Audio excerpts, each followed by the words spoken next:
চাওক পাকিস্তানত এবাৰ হ'ল দুবাৰ গ'ল যোৱা বুলিতো নিজে স্বীকাৰ কৰিলে না গতিকে পাকিস্তানত যদি এজন মানুহ যায় কেইদিন আছিলোঁ কাক লগ পাইছিলোঁ কাৰ লগত ফটো উঠিলোঁ কাৰ ঘৰত ভাত খালোঁ গোটেইখিনি ভাৰত চৰকাৰক জনাব লাগিব নে নালাগে মই যদি আজি 10 দিন পাকিস্তান যাওঁ কিজানি পাকিস্তানত মই কি কামত গ'লোঁ কোনে মোক ৰিচিভ কৰিলে কাৰ লগত থাকিলোঁ যদি মই দুদিনো পাকিস্তানত যাওঁ জীৱনভৰ মই পাকিস্তানৰ ব্লেকমেইলিঙত থাকিম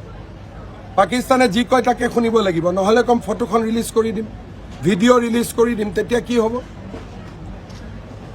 আজি মই পাকিস্তান গ'লোঁ 3 দিন কাকো কোৱা নাই মই আহিলোঁ তাত মোৰ ফটো নাথাকিব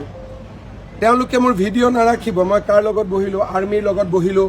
ISI লগত বহিলোঁ কাৰ লগত বহিলোঁ তাৰপিছত কি ক'ব যে তুমি অসমৰ মুখ্যমন্ত্ৰী বা প্ৰধানমন্ত্ৰী বা আমি যি ক'ম তাৰ মতে তুমি চলি থাকিব লাগিব সেইটোতো আৰু ডেঞ্জাৰাছ তেতিয়া টুইটাৰ আছিল নে নাই ফেচবুক আছিল নে নাই আমি পাকিস্তানত ক'ত গৈছোঁ ফটো দিছিলোঁ নেকি টুইটাৰত ফেচবুকত দিছিলোঁ নেকি গতিকে 80টা মানুহৰ আগত প্ৰতিদিনত ক'লে ঝামেলাটো মৰি নাযাব 3.5 কোটি মানুহৰ আগত ক'ব লাগিব না যে মই কাৰ ঘৰত ভাত খালোঁ কেইদিন আছিলোঁ আৰু বিয়া হোৱাৰ লগত পাকিস্তান যোৱাৰ কি সম্পৰ্ক মানুহে বিয়া হৈ ছুইজাৰলেণ্ড যায় কাশ্মীৰ যায়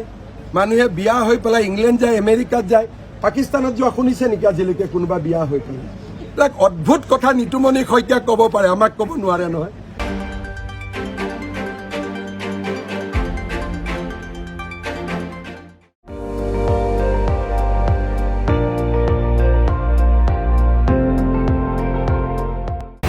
আপুনি চাই আছে ND24